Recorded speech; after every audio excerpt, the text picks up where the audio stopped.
All right, so this is a speaker meeting. Our speaker will share his experience, strength, and hope for approximately 45 minutes. We ask out of respect for our speaker to please remain seated until he has finished.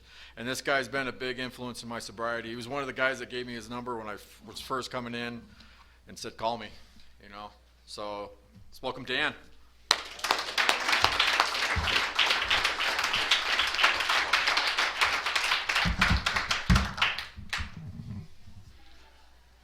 Hi everybody, I'm Dan. I'm an alcoholic. I have a sobriety date of February 16th, 1981, and I have a home group, and it's called the Friday Night Speaker Meeting. And last night we were lucky enough to have Tony come and celebrate his 2 years. He got his coin at the group. Our groups are very similar. They're speaker meetings. You have greeters out there. You have two guys, Tony and Reed. We have two tech guys there, always working. And hi to everybody on Zoom, all you Zoomies. I like Zoom. I can't see the people on Zoom here. That's the only thing. When I speak on Zoom, I can see all the people, and right here I can't. So hello, people on Zoom. Maybe I can get a chance after the meeting to go say hello to you. Mike, thanks for asking me, you know. And that's another, Mike and myself both get speakers for our meeting, and we sometimes trade back and talk about different people. And we get good speakers. I don't know about tonight though, Mike. But I'm one of the fortunate ones. I really love Alcoholics Anonymous, and I'm an old timer here, and you're going to hear another old timer talk about how great it was and what it's done for me. But I really didn't want to be here at all. This was the last place I wanted to come to. The idea of going to Alcoholics Anonymous, first of all, you don't drink. I didn't like that aspect. And number two is you believed in God. What did I want to go to a place where they start talking about higher power? I know you try to hide that, you know, by saying higher power or God of your understanding. I knew you were a bunch of Moonies and born-again Christians here. I knew that, you know, and I didn't really want any part of it. You know, I read the big book, read it. I read How It Works in 8 years before I went to my first meeting. And what I saw there, how it works, turn our life and will over to the care of God as we understand Him. I didn't see understand Him. And I said, this is a God organization. This is almost like church, pretty much the same thing. And I'm not going. I'd rather drink myself to death, you know. And it wasn't an option for me for a long time. But what actually changed it? Alcoholism. Alcoholism is the great persuader. Alcoholism got me to the point where I can't do this anymore. And then when I looked for a solution, I couldn't find the solution. But let me tell you a little bit about what alcohol did to me, did for me, not to me. First, I'll tell you what it did for me. I was born, I guess you'd call it a learning disability. I don't know how they diagnose it today, but I didn't speak for a real long time. I was 3.5 when I started speaking. My parents thought there was something the matter with me and all that, and my brother was the only one who understood me. When I went to school, I couldn't read at all, and I couldn't write, and all that took a long time to learn how to do. But what it made me, didn't make me an alcoholic, but it made me this real quiet kid who was really uncomfortable around people, and I was never really, you know, I had friends. I grew up in New York City, and, you know, there were kids, you know, apartments and all that. But I just never felt right. I always felt out of place, uptight, and just not part of. So, and then here's where my story is so typical. And then when I was a teenager, I found the magic elixir.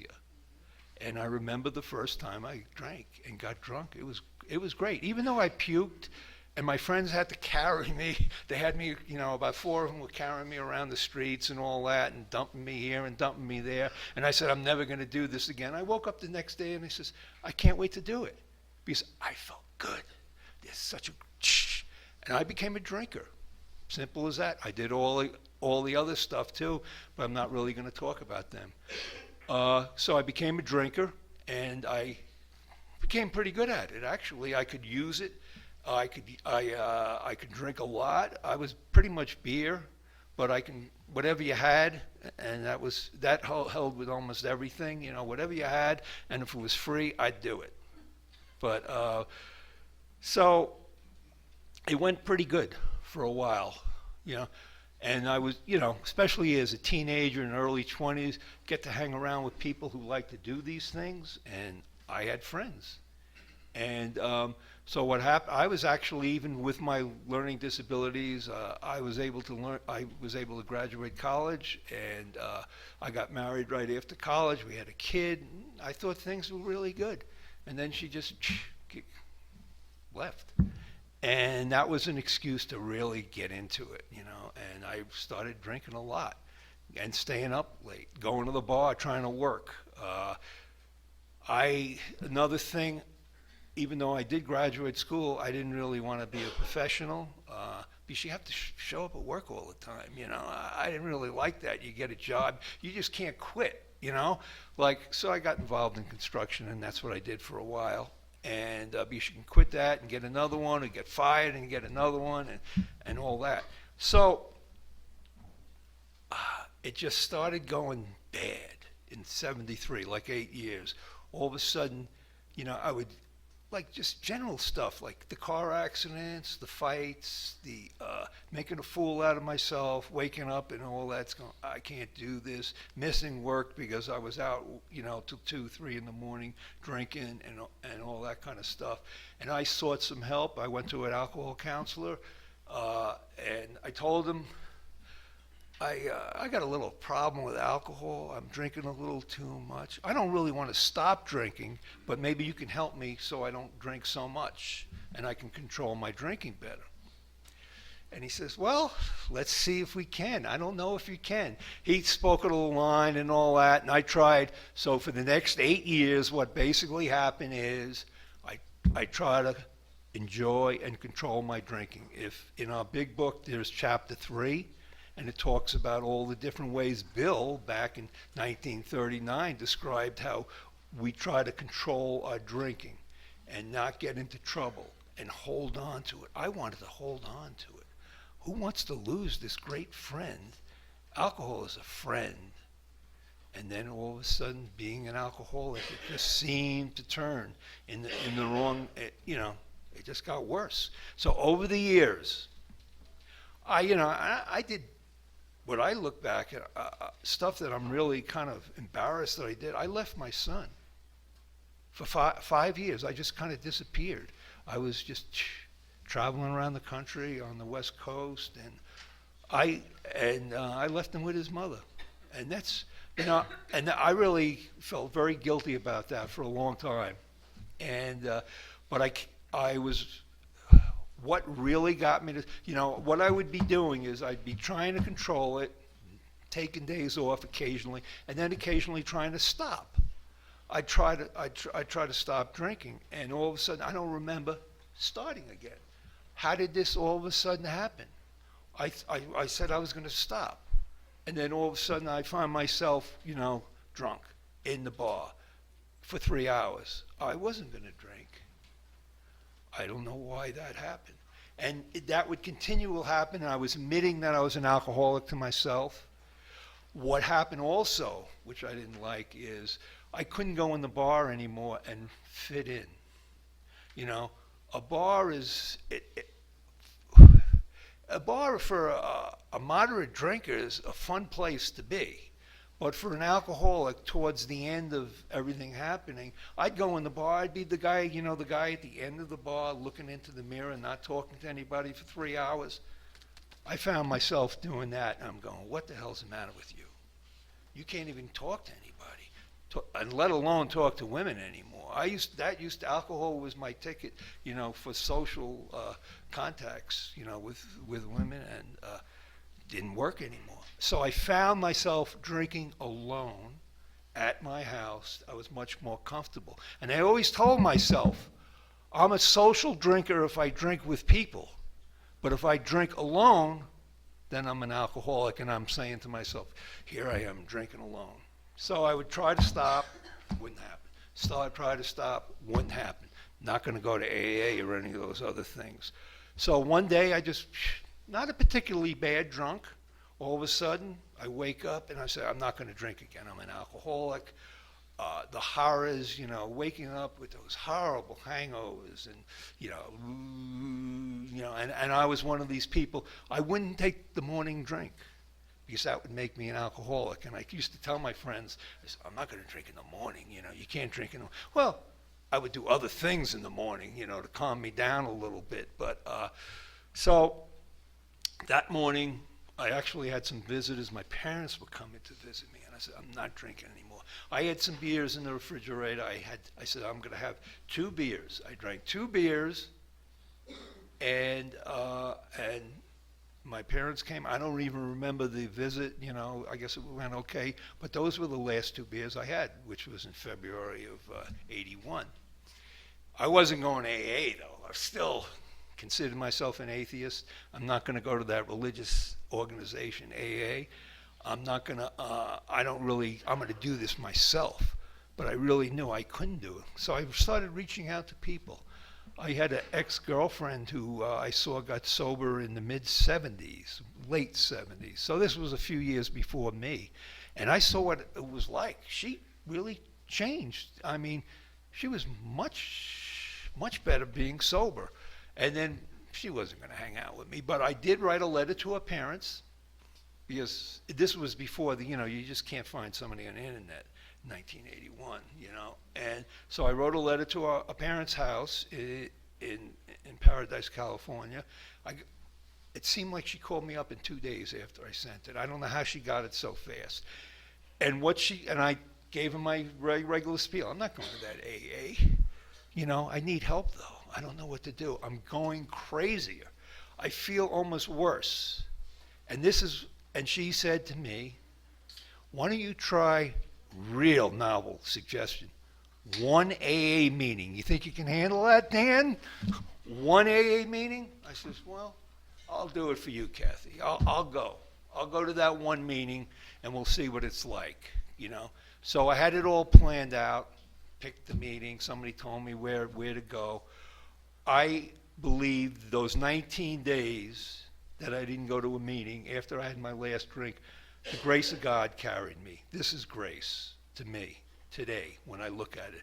I don't know how I got through that time. I don't know what I did. I wasn't working. It was the middle of the winter in the Mid-Hudson Valley in New York, ice all over the place, cold, nothing really to do.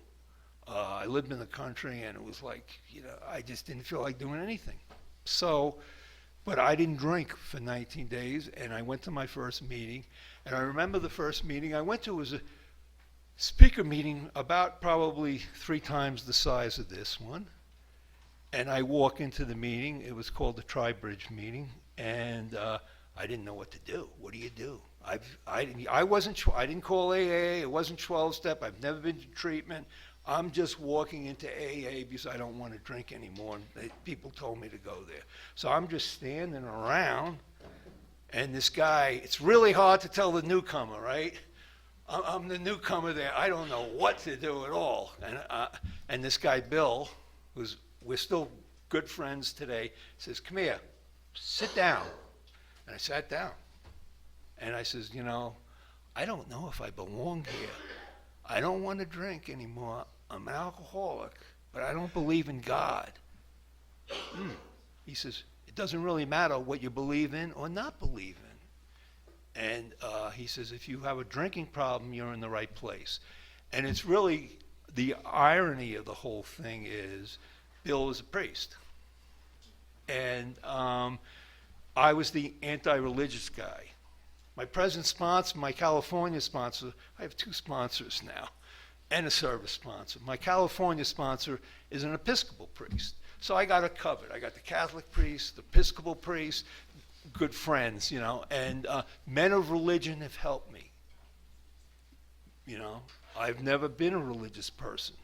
I've never followed the religion of my grandparents, but they've always helped me. They've always seemed to help me. It tells us in the big book, see where people of religion can help. And just simple prayers or something if we need them. So what I heard at the meeting, I heard something that you all hear all the time. What do you hear at the meeting? If you're not sure you belong here, why don't you try 90 meetings in 90 days? They said the same thing when I started. Oh, okay. I didn't have anything going on in my life. There wasn't like, you know, a lot of people I'll say this to, oh, I don't know if I can do that. I have this commitment, that commitment. I got to go to work. I got to do this. I had nothing. No job, no girlfriend, no social activities, no organizations. So I said, okay, I'll give it a shot. And I would just go to the meetings. I didn't say anything. I would say, we'd come around. There were a lot of these discussion meetings, but there were much more speaker meetings when I got sober. And I would go to the speaker meetings and listen. And if it was a discussion meeting, I would just come around and says, I'm Dan. I'm an alcoholic. I'm a little depressed, and I don't want to drink anymore. That was my share for the first 90 days. And that's all I could do. But what got me, I believe, is the Fellowship of Alcoholics Anonymous. The men and the women really reached out to me and were very kind and nice, and call me and say, maybe can I pick you up and take you to a meeting? Okay, yeah. You want to go out for ice cream afterwards? Okay, yeah, I'll do that. So I did that, and I made friends. And so, actually, the strangest thing, some of these people I actually knew from the bar, and they wound up in AA. And I had a friend, because there's a lot of young people in here.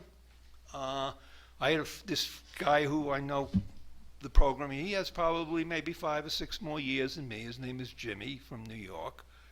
And he knew what I was like on the construction jobs, 4:30, the beer came out, the joints came out, and all that stuff. And he goes, in AA, we don't smoke any weed either. I go, you don't?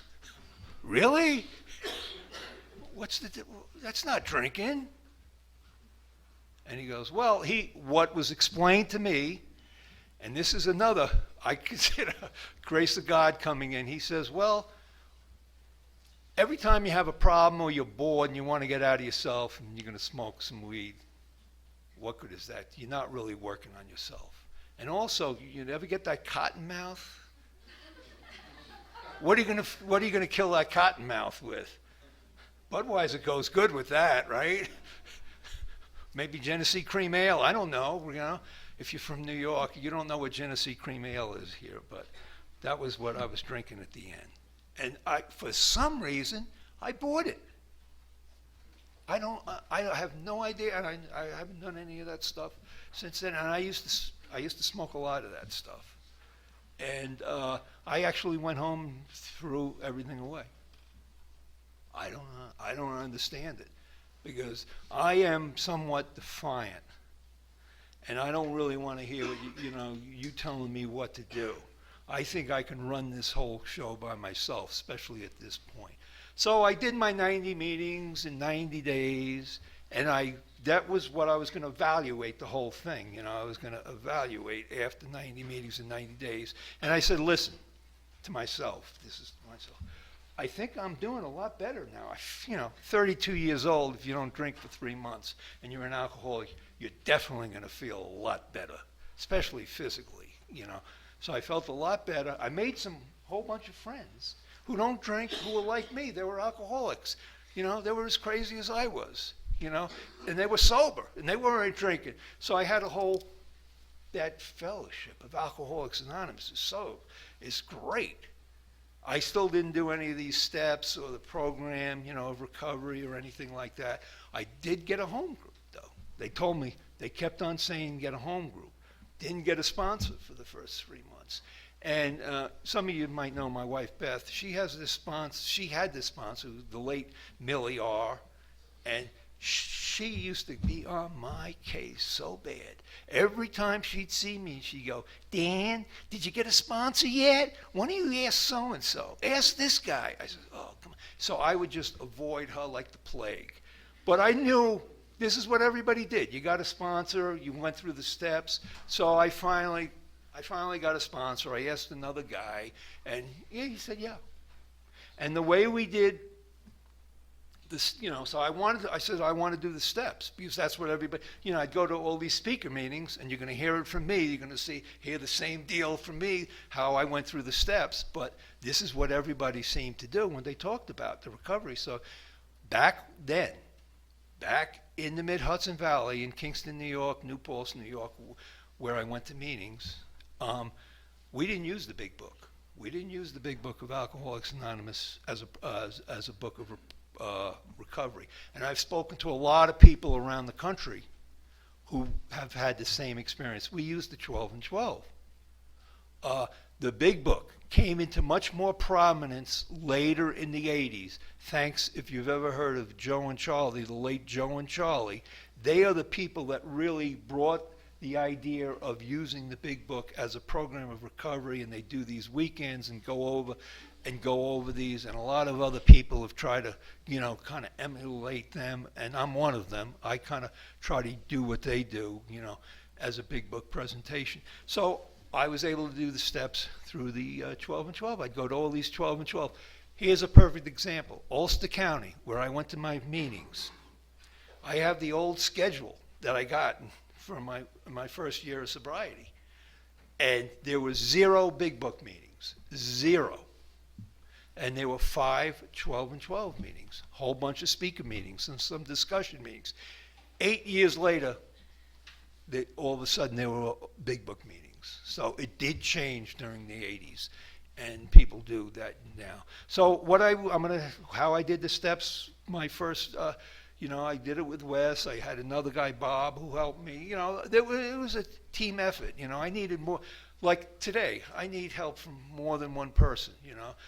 I have people I go to for different things, service stuff. I have a service sponsor in Prescott, but I also have a guy in Tucson I always call when I have a service question in Alcoholics Anonymous. I'm involved with service in that. But what I did is I said first step. Yeah, I couldn't control my drinking. I was powerless over it. Yeah. And my life, I used to sit in this chair. I had chair lock. Do you know what that is? Chair lock? You can't get out of the chair. You sit there, you have one beer after another, and the other substances too, you're doing that, and cigarettes, and you just sit there and you listen to sad records. And this was when I had the turntable right over my head, and I just change the record, go like this, walk in to the refrigerator, get another beer, walk back in the chair, and I couldn't get up there, And so that was my thing. My life was pretty unmanageable. I used to say, I'm so disappointed. What happened? What happened after, I finished college I was 22, got married that same year. I was kind of happy and things were going okay, and then it wasn't the divorce. It was a lot more than that. It was alcoholism really getting hold of me, and making life miserable and not doing any good anymore. When alcohol doesn't work, when I was one who thought it was my solution, I was in trouble. So I said, okay, first step good. Second step, power greater than myself would return me to sanity. Yeah, you know what that power was? It's right here. It's all you people. I was not drinking. I had hope. I had hope that I could actually do this and continue to go on. And I said, look at all these people who have a few years. They really seem pretty happy. Not, and I can do that. I'm going to get my life. So I thought sanity is soundness of mind. Insanity is not having a sound mind. I didn't have a sound mind when I stopped, but I was insane when I was from active alcoholism, and it was going away from that. Third step was that was a biggie. I didn't really like that too much, because I was still considered myself, whatever you want to call it, an atheist, agnostic, non-believer, resistant to religion, anti-religion, made fun of religion. I was there. I don't think anybody in here in this room has any problem with God when they first came in. You all just said, oh yeah, we like it. Yeah, that's good. Okay, higher power is going to get me sober. God's going to help me. But I know, it says even in our book in 39, half of our members were atheists or agnostic. This is 1939. We're not talking about 2021 anymore. We're talking about way back when, over 80 years ago when those guys got sober. They didn't like this stuff of God. So I put it on hold. I did my 4th step. I said I couldn't do this 3rd step. So I wanted to do the 4th step because I knew I was messed up in the head, and maybe this is going to help me. So I started doing it, and what I was able to write from reading the 12 and 12 and going to these meetings was my inventory was fear. I was afraid of you. I was afraid of anything new. I was afraid. I was just afraid of things. I just never was comfortable around people, and I wrote all about that. But then it started to talk about assets, and I remember asking some help, and I said, "What's the some assets to help you with your character defects?" Fear is definitely a character defect, let me tell you. And I was told it's faith. And again, that word, faith, just a narrow-minded person like myself, faith meant God, religion, back to the Moonies, the born-again Christians, the Buddhists, all of them. I didn't really want anything to do with them. So I just, So when I went to do my 5th step, and I told this guy, Bob helped me with the 5th step. I didn't do it with my sponsor. I did it with this guy, Bob. I thought he was my age, so he was early 30s, but he was 10 years sober. And, we did have young people back then who came in too.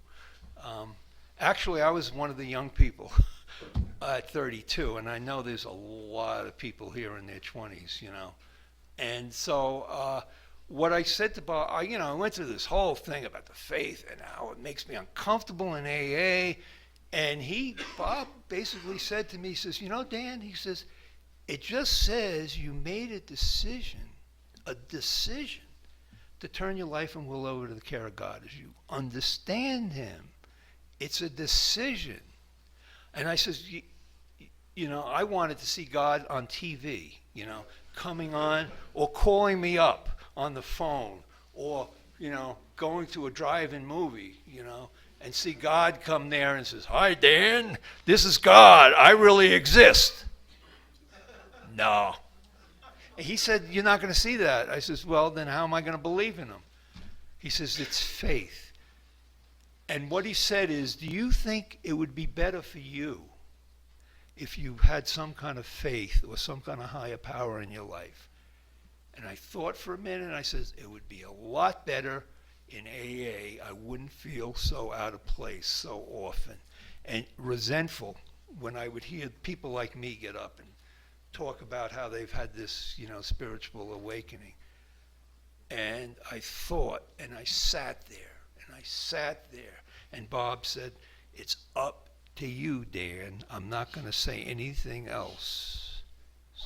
And it seemed like a long time, a real long time, but it wasn't. I don't know how long. So I said, "Okay, Bob, here we go. I believe in God, and I'm going to turn my life and will over to the care of God now." Weird, huh? 40 years ago, it was in October. It was a beautiful fall day, and I had my spiritual awakening. I felt a chill, sweat. I felt my body kind of move around. Bob was looking at me, and then I came down, and I might have been crying, I'm not even sure. And he just goes, "Heavy stuff, huh, Dan?" And I go, "Bob, I don't know what happened, but..." And from that day on, and it was just about 40 years ago. I don't know the exact date, but it was definitely in October of 1981 that I had this spiritual awakening, and I've never not believed in God since then. But the bad news is I've taken my will back quite a bit. I haven't turned it over and given it to God all the time. There were times I took it back and I decided to do what I wanted to do and what I thought was right, instead of trying to ask God for direction, which I've learned later on how to do. So I went through that 6th and 7th step. Yeah, God, take everything away from me. Yeah, I believe in you now. Did he take everything away? Well, it's a process. Let's put it that way. I wasn't cleansed, of all the defects of character. I did make amends where needed. The biggest one was to my son, who, like I mentioned, that I left him for 5 years with his mother and didn't see him. Today we have a great relationship. Right now he's same age as John. He's as old as you, John. He's 49. I let the bag out of the cat out of the bag. You see that guy? He's 49 years old. Same age as my son. But we're good now. So I made some other amends, and I did some of the amends I didn't make that I should have. I went back 25 years later to my first wife and finally made amends to her. Sometimes it takes longer than that. I'd like to tell you what I do today. I went through the steps. I got involved in the group. I went to meetings a lot. What I do today is, with the steps, is the 10th step. I like to get up and everybody gets up in the morning, right? When I get up in the morning, I'm a morning person on this AA work. I do a 20-minute. I start with a 20-minute meditation, and what I do is I have a couple of prayers. My sponsor, he's now my California sponsor, but he was in Prescott for quite a few years. He told me to make up my own prayers, on 6 and 7. A prayer of asking him for help with character defects, and a prayer of gratitude, So what he suggested that I use is the 3rd step prayer, and God, I offer myself to thee to build with me and do with me as thou wilt. Relieve me. And then he says, use your character defects and listen to my character defects. Relieve me of false pride, selfishness, fear, expectation of others, anger, resentment, impatience. And all these defects still appear on occasion.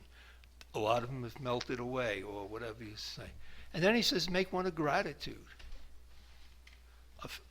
Make your own prayer up, So I made my own prayer up.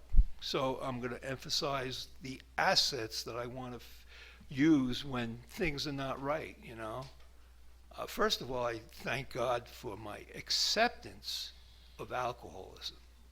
And that means a lot. There's a lot to that. And then also my trust and willingness to follow God's will. And then I say, may I show my gratitude by sharing my new life and faith with other alcoholics. Simple. So I can do the 12th step. So those are the prayers I use, and I do a little meditation at this morning time, and I see where that goes. And I have some readings. I read 5, just real quick. It's like the Reflections is one of them, one of the books. I also read the old Black Book, which is 24 Hours a Day, which was the book when I got sober. Reflections didn't come out till '93, which is our book now. And I don't know why AA took that long to get around to doing their own meditation book. But I also like to get East and West in there. One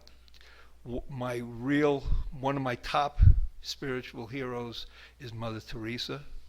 I read a book that she has out, and I had the opportunity, it was 4 years ago, to visit Mother Teresa's house in Calcutta, and it was overwhelmed. She's gone. They're not really doing the work there anymore. It's more like a museum now, but there were nuns there, and I got to talk to them, and it was really powerful stuff, and that's, some of the stuff that I've done. So that I do that, but I've had ups and downs like everybody else. Just because I come into AA and get sober, that doesn't mean everything's gonna be hunky dory. So I had a great year. 85 was a great year. I got the job that I always wanted, my career job, which I worked from 85 to 2008, and then retired and moved here from Mid-Hudson Valley in New York. I worked for a utility company, and it was a great, I enjoyed the work, but I like not working better, I can tell you that, and but it was a good way. It was a good way to work, and so and then later that year in September, Beth and I got married. So that was 36 years ago. She's another person in Alcoholics Anonymous who I met, and we've been together since then. But I had some bad years too. 1999, bad year. Or let's put it this way: God put some things in my life that were not that easy. February, my father passed away. I didn't drink. September, my mother passed away. I didn't drink. November, my stepson, John, drove the vehicle into 15 feet of water with four people total in the car. Only 3 of them got out. Bad stuff happened. Went to prison for 5 years. He had 4 young kids. And I must say I didn't react in the greatest way possible. I got really pissed off at him, to put it mildly. I didn't want anything. I didn't want to take his kids. I told my wife, I says, I've had enough with kids already. I don't want any more kids. I'm in my mid-50s, I guess. And I says, I'm getting ready to retire. I don't really want any more kids to live with. And she was pretty adamant about having one of them come live with us, because the mother took off. She's still in and out of the program, my daughter-in-law, and I'm good friends with her, but she just doesn't seem to stay with it. But whatever the situation is, so he was away, and my wife was saying we should take this one little girl. She was only 6 years old at the time. I said, no way. No, we were going to get divorced over the whole thing. She was ready to walk. And I remember I'm sitting there and I'm going, what the hell's the matter with you, Dan? You are a selfish son of a bitch. I mean, here is your granddaughter needs help, needs a place to stay, and you're saying, let her go to foster care. That's really, I look back on it. And I finally, God came in my life, gave me a kick in the ass, and told me, or I said, yeah, I better do this, And when I look back at it, that is the best thing that I've probably ever done in sobriety. The best time I had were the 5 years when my granddaughter lived with me from 5 to 10. And she was great. I mean, we never had a little girl. We had 4 kids, 4 boys between us, And I had 1, and my wife has had 3, and we never, so we had 4, and little girls are great. I mean, a little, there, right, Mitch? 5, 6 years old, they're so innocent, and they're great. And I really love my granddaughter, and she's 24 now. She was just out to visit me with her boyfriend. We're as close as ever. And one of the things that I always like to talk about is I had this knee operation in 2006, I believe. And all of a sudden, we had a colonial. I couldn't get upstairs after the operation. So I'm sleeping downstairs on the couch. And that's what I was going to do for a few days, recuperate, watch TV or whatever. And all of a sudden, she comes down with a blanket, and she goes, hey, Pop, I'm sleeping down here next to you on the floor to take care of you because you've taken care of me all these years. I says, get upstairs. And she goes, no. So I said, okay, what can I do? So she stayed all night, the next couple of nights, on the floor. Anytime I'd go to the bathroom, she'd say, don't worry, I'm behind you. If you fall down, I'll catch you, And that's all. And so I mean, it's that closeness. And then she eventually, her father got it together. The father of John, my stepson, I really had resentment against him. And I was pissed at him, to put it bluntly. And I wouldn't talk to him. And I finally says, I got to make amends to this guy. Who is it? It's besides affecting him, it's affecting me. I really feel bad about the whole thing. So I finally wrote him a letter apologizing, not being more supportive in his time of need. And he wrote me back right away. He says, I've been waiting for this. Thank you. So he's okay now. We stayed at his house. We were in New York for a wedding of another granddaughter in August, so it was really cool. So we're good, and he's doing okay. So, and a lot of stuff in AA I do. I'm involved in service, and I think Philip was announcing about the district. There's all district meeting, but there's a lot of different things to do. Service is anything. Service is setting these chairs up. Service is what you guys are doing, right here, everybody, and just having this meeting run. And there's general service, which I've been involved in, which AA has a structure, which a lot of you, you kind of somewhat new. You're not that involved in it, but it's cool stuff. It teaches us unity. AA's got to make decisions. We have to have a unified voice. Our literature. We have our literature, and it goes through a process. The big book, or if we put out a new pamphlet or anything, it goes through a whole process of everybody.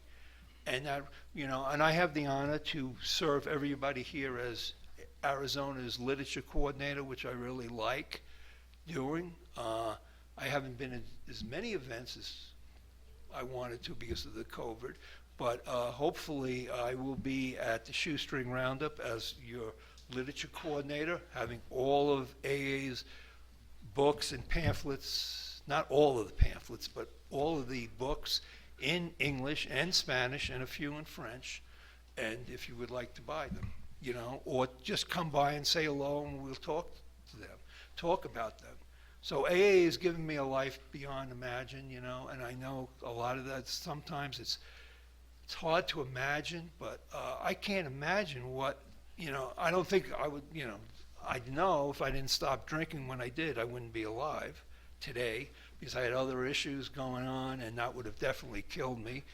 And it's besides just, it becomes easy. It becomes a way of life. It becomes something I want to do. Like one of the things is opportunity. One opportunity leads to another. One little story. I still have a couple of minutes. I'll end before 8 o'clock. Don't worry. And I heard, I did corrections in New York, and this was a long time ago. This was in probably 09, 08, I'm not sure when. But this guy says, who would like to go to the Verde jail? I can't imagine anybody here was ever in the Verde jail as a resident, Nobody ever visited here. Not asking anybody to raise their hand, but I've been going there ever since 10 years. They've been closed for a year and a half because of the COVID. But they put me with this old timer, and I didn't really have a sponsor at the time. My other sponsor was in New York, and he died and all that, and I didn't. So all of a sudden, this guy, I'm riding with this guy, and he's a really good guy. And he's much more, number one, he's got all the things that I don't. He's much more outgoing than me. He knows the program. He knows the history. He's a really bright guy. And he's just so enthusiastic. So here it is. So I asked him to be my sponsor. And he says, what do you want to, and he says, what do you want to sponsor? I says, I want you to show me how you do this, how you actually, do your 12-step work. And also I need somebody to talk to occasionally, and he was my sponsor. And he's been in California for a while, and we kind of lost contact. But Well, there's a lot of, it just keeps on happening, and the rotation is over, and I'm excited about what I'm going to be involved with next. I'm not sure what it's going to be, but when the opportunity and something, God throws my way, I want to do it, and that's why. And I want to thank everybody here who's listening to me tonight. And another thing is, last year I took a lot of people through the Big Book. This year I haven't. I'm not quite sure why. Through the Zoom, I was able to meet a lot of people, and I did a lot of sponsoring and taking through the Big Book. I still sponsor a lot of people, but they all have a little time, and I haven't taken anybody through the book in a while. So, anybody needs to go through the book, speak to me afterwards, and I'll be glad to take you through the book and through the steps. And hopefully, if you want what I have or what we have, and this is not for everybody, but if you want this, I can definitely show you how I've recovered. And I do consider myself a recovered alcoholic, and I'm very grateful for that. And thanks for listening.